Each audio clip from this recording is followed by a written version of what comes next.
Sarah Good, Sarah Osborne et Tituba. Si ces noms vous disent quelque chose, c'est que comme moi, le procès de Salem vous intrigue. Bonjour à tous et bienvenue dans ce premier épisode d'Histoire, Contes et Légendes.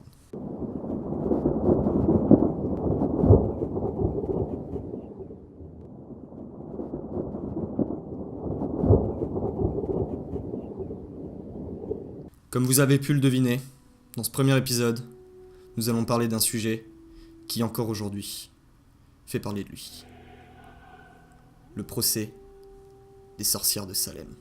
L'idée de ce premier épisode m'est venue quand la sortie de la série Les Nouvelles Aventures de Sabrina est sortie sur Netflix.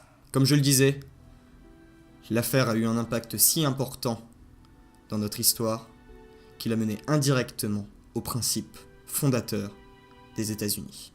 Certains puritains croient voir un homme dans les bois.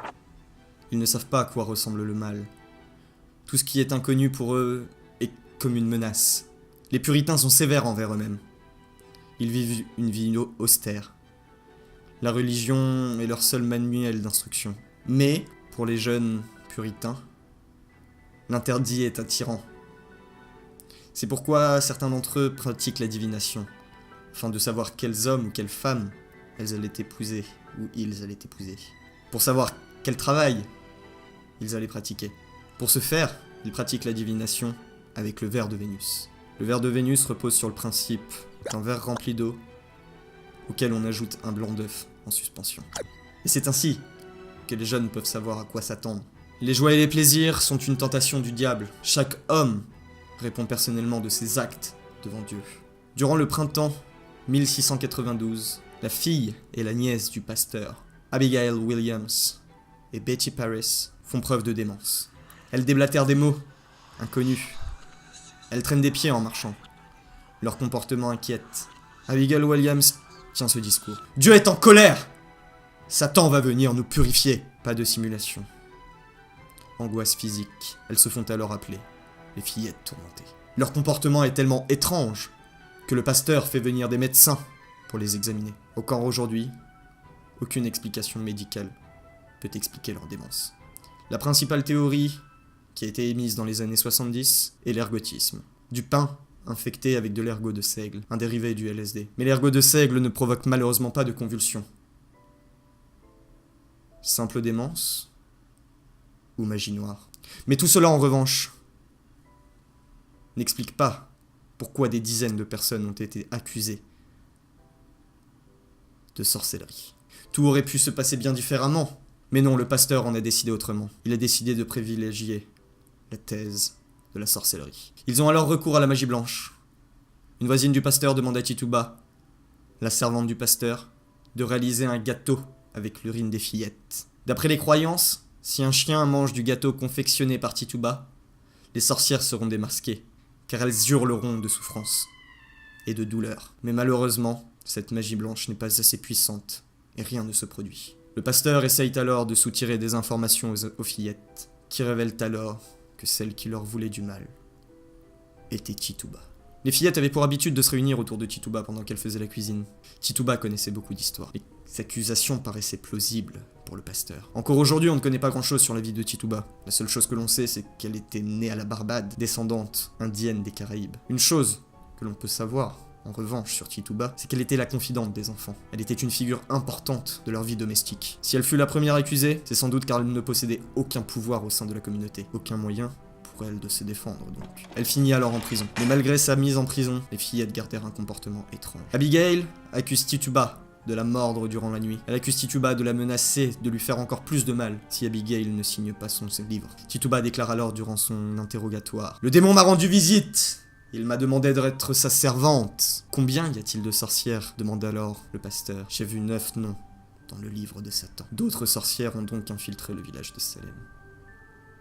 Qui sont-elles? Les suspicions règnent alors sur le village de Salem. Les marginaux sont quant à eux soumis aux mêmes lois, mais ils ne font pas partie de la communauté de Salem. Une autre femme qui fut accusée était Sarah Good. Imaginons à l'époque, Sarah Good vient frapper à ma porte, afin de quémander de la nourriture pour nourrir sa famille, pour se nourrir elle-même. Je réponds que Moi-même, j'ai peine à nourrir la famille. Elle me répond alors que Dieu me punira pour mon égoïsme. Quelques heures plus tard, mon fils se brûle. Il s'ébouillante. Les fruits du hasard, dans un premier temps, je me dis. Mais si 3 jours plus tard, Sarah Good est accusée de sorcellerie, j'y verrai un enchaînement de cause à effet. Cette femme est alors pour moi une sorcière. C'est ainsi que pensent les villageois de Salem. Les marginaux sont les premiers accusés. Ils sont accusés de sorcellerie, puisque sorcier à l'époque voulait dire pacte avec le diable. Et vu que ces marginaux ne sont pas intégrés au sein de la communauté, ils sont alors accusés de sorcellerie. Mais les marginaux ne sont pas les seuls accusés. Tout le monde est une cible, et tout bascule le jour où une femme les plus pieuses de la paroisse est accusée de sorcellerie. Rebecca Nurse. Sa famille la soutient, mais elle est tout de même accusée. Accusée d'avoir sévi des dommages corporels sur la personne d'Abigail, sa foi resta intacte, nourrit son espoir.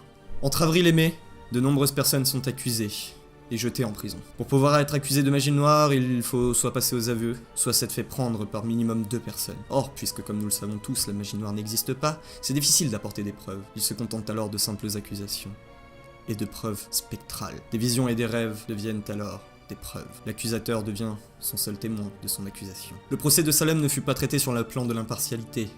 D'un point de vue juridique, plusieurs choses ont nuit à la recherche de justice et d'équité. Le procès devient alors un simple divertissement pour la communauté de Salem. Les interrogatoires deviennent publics. Par mandat d'indice, le juge demande alors le récit de la prière. Si l'accusé venait à se tromper, il serait automatiquement jeté en prison, et une fouille de son corps serait réalisée afin de trouver toute marque satanique. Comme dans la plupart des cas, l'accusé venait à se tromper à cause de la pression du jugement, beaucoup sont alors envoyés en prison. Si le procès fut autant n'importe quoi, c'est parce que la cour pouvait accepter n'importe quoi dans le témoignage, et à risquer des vies sur les voies de ces témoignages. Ce sont les juges qui ont trahi la société, parce qu'ils ont refusé d'écouter la voix de la raison. Aujourd'hui, la figure du familier des sorciers et le chat noir. À l'époque, ce familier était un démon que seules les sorcières pouvaient voir. Comme on considère que ce familier devait se nourrir du sang de la sorcière ou du sorcier, les femmes et les hommes devaient alors avoir des marques de suçon. Ces marques étaient appelées des marques de sorcière. Lors de la fouille corporelle, on perçait la protubérance du corps avec une aiguille, afin de voir si elles étaient naturelles ou alors surnaturelles. Si la plaie ne saignait pas et ou si l'accusé n'avait pas mal, c'était alors une sorcière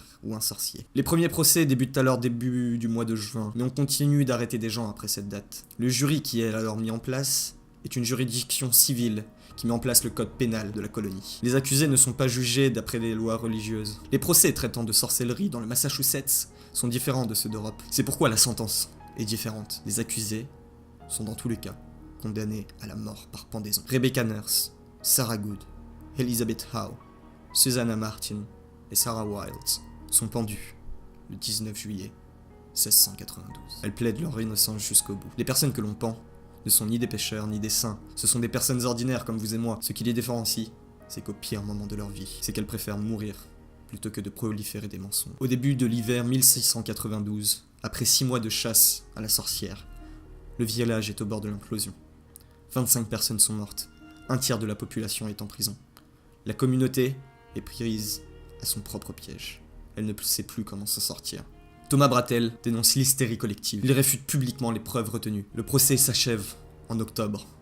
Les accusés encore en vie sont progressivement relâchés. Le 3 octobre 1692, Increased Mather publie Cases of Conscience Concerning Evil Spirits, ouvrage dans lequel cette célèbre phrase fait son apparition. Il apparaît préférable que 10 sorcières suspectées puissent échapper plutôt qu'une personne innocente soit condamnée. Comme je le disais au début de cet épisode, l'affaire a eu un impact si important qu'indirectement, il a mené au principe fondateur des États-Unis. Il y avait 550 habitants. Dans chaque famille, il y avait soit un accusateur, soit un accusé. L'enfer est pavé de bonnes intentions, dit-on. Les personnes qui ont mené le procès étaient persuadées d'agir correctement. L'être humain commet toujours les mêmes injustices, mais de façon différente.